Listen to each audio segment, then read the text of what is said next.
Well, hello, Iowa. I'm back. And so glad to be with all of you on this beautiful day.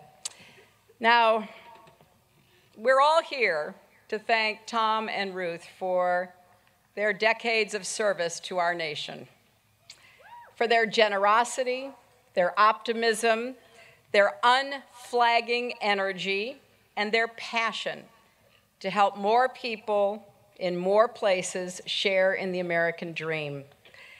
And I want to thank not only Tom and Ruth, but I want to thank Amy and Jenny and the entire Harkin family for sharing Tom and Ruth with all of us over those years.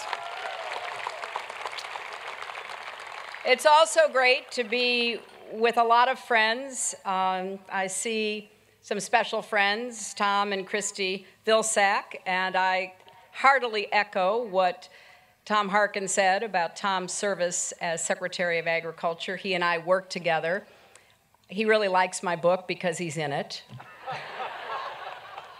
But I also want to thank Christy for her service, and she's carrying that forward at USAID, continuing the work on Feed the Future and a lot of the programs that Tom and I pioneered together. You know, it does really feel just like yesterday when I was last here at the Harkin steak fry, or as my husband now prefers to call it, the stir fry.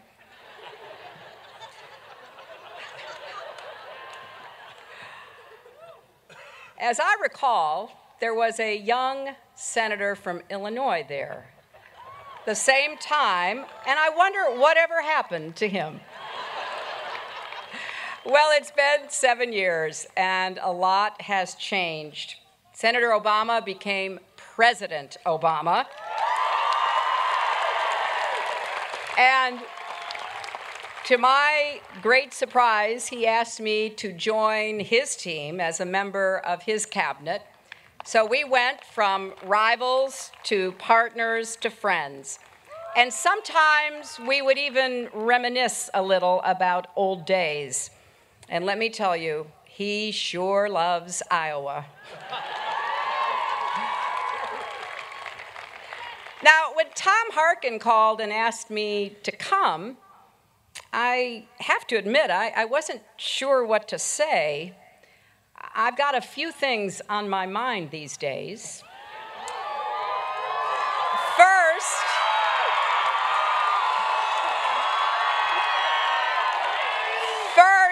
and most importantly, Bill and I are on constant grandchild watch. I'm calling Chelsea every 5 minutes to make sure things are going all right.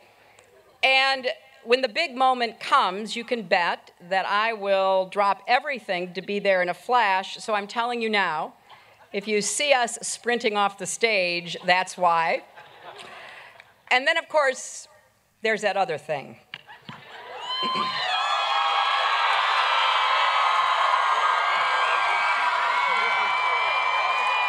Well, it is true, I am thinking about it.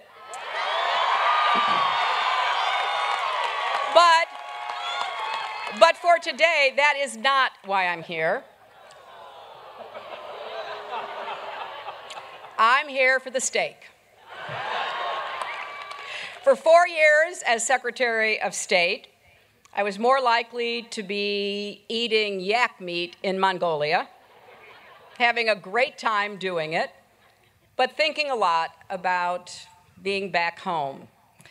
And I'm here first and foremost for Tom, for Ruth, and for the great candidates that you have a chance to elect. For Bruce Braley and Jack Hatch and Monica Vernon, his running mate, for Stacey Apple and Dave Loebsack and Jim Maurer and Pat Murphy, all of the great candidates that are bearing the Democratic Party standard. Now, think about it. In just 50 days, Iowans have a choice to make, a choice and a chance. A choice between the guardians of gridlock and the champions of shared opportunity and shared prosperity. A chance to elect leaders who will carry on Tom Harkin's legacy of fighting for hard-working families. A chance to elect a governor who actually believes the economy should work for everyone. A chance to elect a senator who knows that women should be able to make our own health care decisions.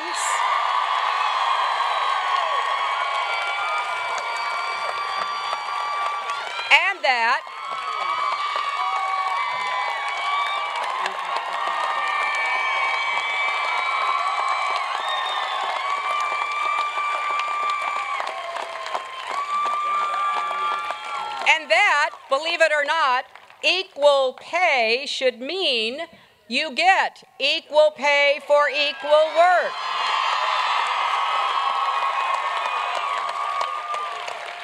So although it's wonderful we're all here to salute Tom and Ruth and for Bill and me to come back to be with you, I know there are a lot of other things you could be doing on this beautiful afternoon. There are errands to run and kids to watch and television to catch up on, but you're here too.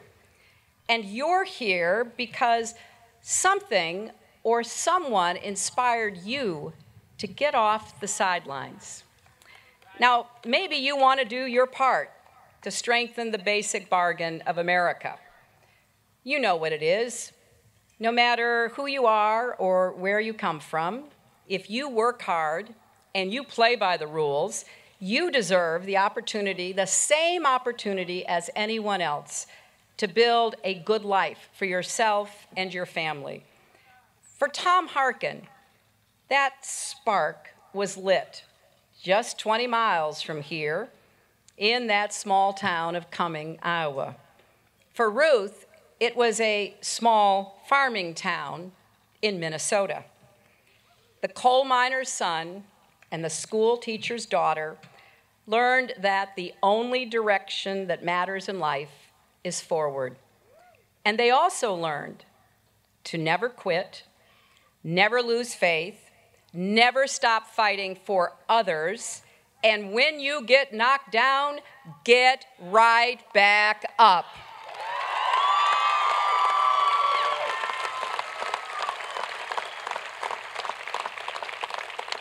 So that's why they're champions for families fighting to get into the middle class and those fighting to stay there. For children, for veterans, for farmers, for people with disabilities, in fact, for all of us. And by the way, if you need any further evidence for how important control of the Senate actually is, look no further than Tom's efforts to help us pass the global treaty on the rights of people with disabilities. As Secretary of State, working with the President, we made the case that this was a tribute to the United States because it was based on the landmark legislation, the Americans with Disabilities Act, that was one of Tom's finest accomplishments. But unfortunately, a handful of Republican senators stood in the way despite impassioned pleas from people with disabilities from across our country, including their own former leader, war hero, Bob Dole. So don't let anyone tell you that it really doesn't matter. Now, throughout his career, Tom has gotten results by finding common ground where he could and standing his ground when he should. Good jobs, higher wages, better schools, a cleaner environment, civil rights, quality, affordable health care.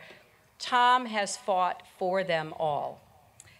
Now, I served in the Senate with him for 8 years. As he said, we were on the same committee.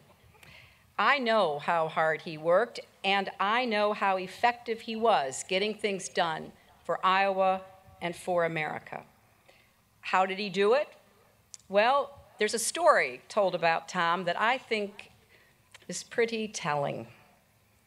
One of his neighbors from Cumming says that when he was young, Tom was pitching hay on a nearby farm to make a little extra money for his family.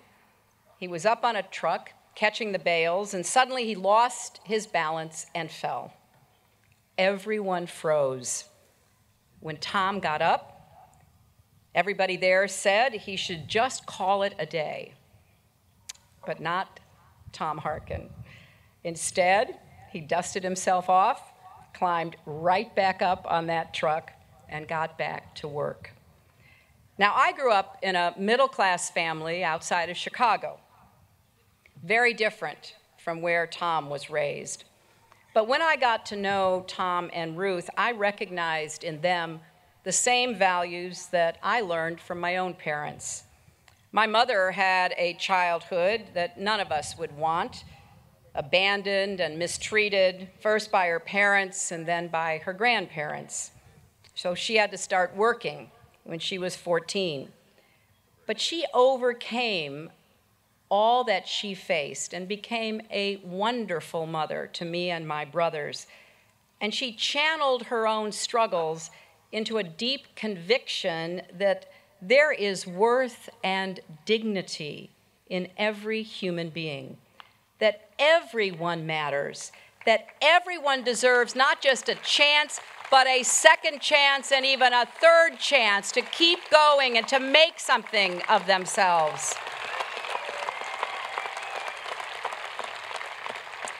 And that was one of the most important lessons of my life, and I know that it was for Tom and Ruth as well. They have never forgotten where they came from, who they are, and what they want to do to open doors and to put that ladder up for others. They've actually lived that lesson. Now, Tom keeps score in politics the same way that Bill and I do. We ask ourselves, are people better because of your efforts? Do children have brighter futures? Do we find ways to work together instead of being apart and divided? One of the reasons this election is so important is because in Washington there's too little cooperation and too much conflict. And when it comes to moving America forward, we know what it takes. We've seen it. We've seen it in Tom Harkin, we've seen it in Bill Clinton, and we have seen it in Barack Obama.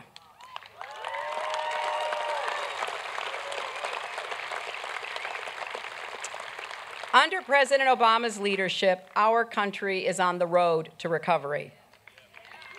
Now, here in Iowa, for example, exports are up. For farmers, they are way up.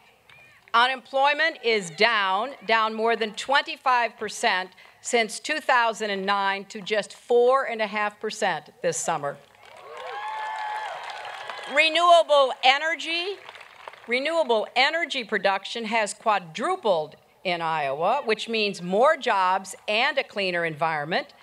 And thanks to the Affordable Care Act, insurance companies have been forced to refund more than $1.7 million to Iowa families.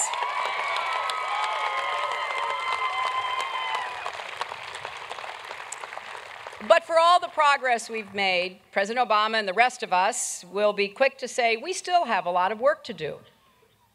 Because it used to be that when productivity went up, wages went up.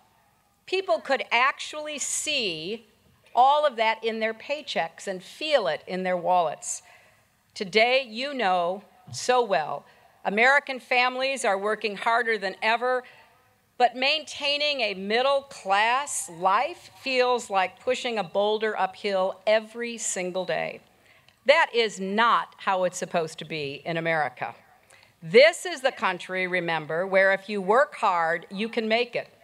And each generation has done a little better than the one before. That's who we've always been, and that is who our country must be again. So that's what this election is really about, because in 50 days, every Iowa voter needs to know that from the president on down to local officials, we Democrats are for raising the minimum wage, for equal pay for equal work, for making college and technical training affordable, for growing the economy to benefit everyone, and our opponents are not.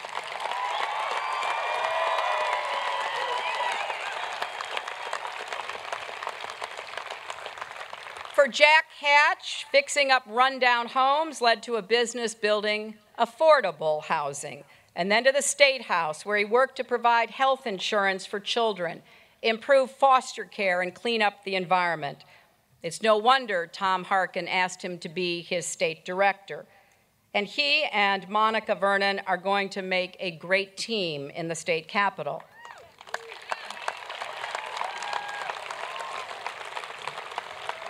I met Stacey Apple and her family over a pork dinner in Indianola 7 years ago when she was in her first year in the state Senate. She had worked her way up from minimum wage to manager at an Iowa department store. And as a financial consultant, she helped families plan for retirement and save for college. And she did it all while being a great mom to her 6 kids.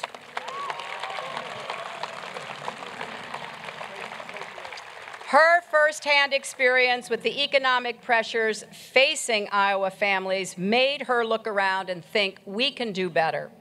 And now with your help, she's poised to be the first woman ever to represent Iowa in the United States Congress.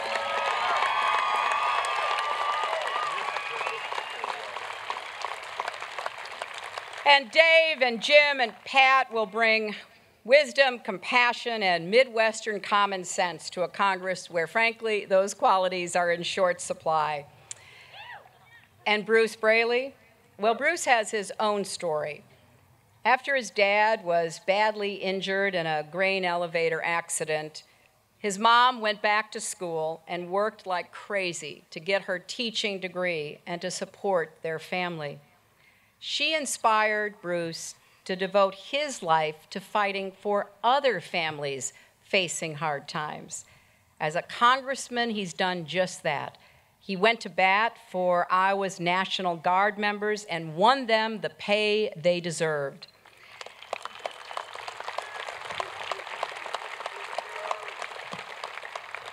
And just for a moment, think about the issue of the federal minimum wage.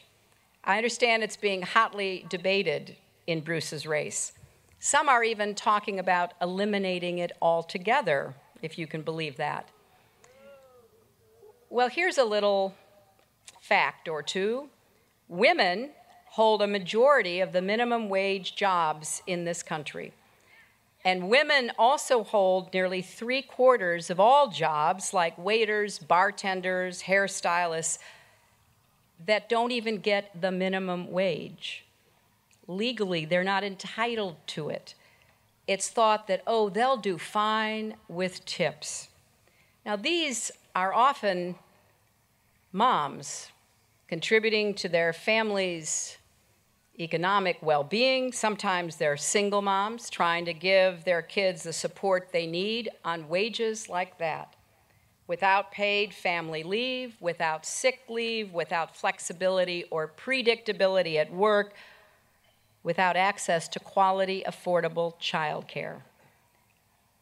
I think Bruce Braley gets that. He gets it in his heart as well as his head because of his own experience. And that's why easing the burdens on Iowa's working families is more than a policy proposal for him. It's a personal commitment. I look at him and I see a leader who's going to do his best to make this a better country for my grandchild and all of our children. So, Iowa, leave here committed to working as hard as you can. When you see your neighbors in the supermarket or pick your kids up from school, tell them about our candidates. Share your passion, share your enthusiasm, knock on some doors, make some phone calls. Remember, when Democrats show up, we win. Not just by electing our candidates, but by voting for the kind of future all of our people deserve. Now, after traveling nearly 1 million miles and going to 112 countries on your behalf, I know we face a lot of economic, political, and security challenges here at home and around the world. But everything I've seen convinces me that we can meet those challenges and seize big opportunities too. We have the human and natural resources to do it. We have the knowledge to do it. We have the will, if we decide to exercise it, to do it. We can build a growing economy of shared prosperity and a more equal sharing of responsibility for a secure world. That's what America has always done, and it's time to summon that spirit again. Too many people only get excited about presidential campaigns. Look, I get excited about presidential campaigns too, but those campaigns only happen every 4 years. And every 2 years, you're electing members of Congress and senators and state officials who will have a big say in the quality of your schools, your health care, your lives. So use the enthusiasm that Iowa is so well known for every presidential year and channel that into these upcoming elections. Don't wake up the day after the election and feel bad and wonder what more you could have done. Do everything you can now to make sure when you wake up that morning after the election, you breathe a big sigh of relief, because you will have done everything you could to make sure that Tom Harkin's legacy of service, of fighting, of standing up, and making it clear whose side he's on will continue. It's time to heed the push of our values and the pull of our future. It's time to write that new chapter in the American dream. Because remember, when we show up, we win. And I thank Tom and Ruth for always showing up and showing us the way. It's really great to be back. Let's not let another 7 years go by. Thank you all very much.